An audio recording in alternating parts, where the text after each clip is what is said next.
thank you for being here today. I'm United States Attorney Michael Easley. I'm joined today with Sampson County Sheriff Jimmy Thornton, one of our finest partners in our efforts to drive down violent crime and drug trafficking in eastern North Carolina.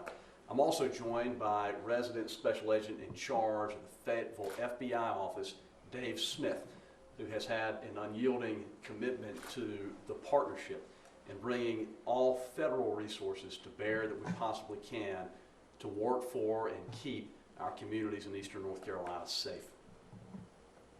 Nearly 1 year ago, 5 people in Sampson County were shot dead in a single home.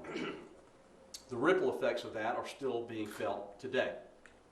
It occurred in the early morning hours of October 26th and the evening of October 25th of 2023.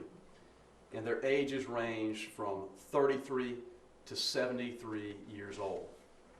Today, as we approach the 1-year anniversary of the event, we are announcing that a grand jury has returned a federal indictment against Robert Williams, also known as Double Tap, Drew, or TTG, and a man named Derek George, also known as Pete, for the murders that occurred in Sampson County.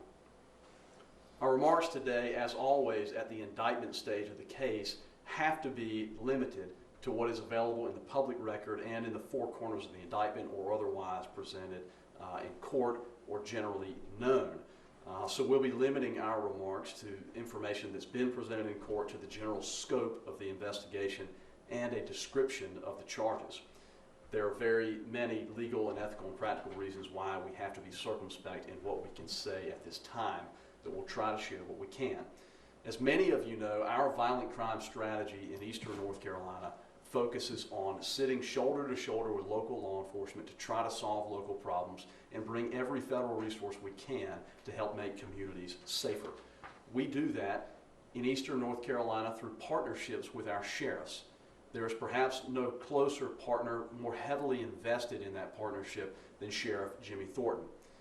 That partnership and those investments have paid off for the people of Sampson County time and again as we confront violence and drug trafficking. This case is just the most recent example of how it works. The charges handed down by a federal grand jury against Williams and George include discharging a firearm in furtherance of a violent crime, discharging a firearm in furtherance of a drug trafficking crime, sentenciable with a minimum of 10 years in prison if convicted, and with a sentence extending up to and including life in prison or the death penalty. Charges also include a drug conspiracy, a robbery conspiracy, and Hobbs Act robbery.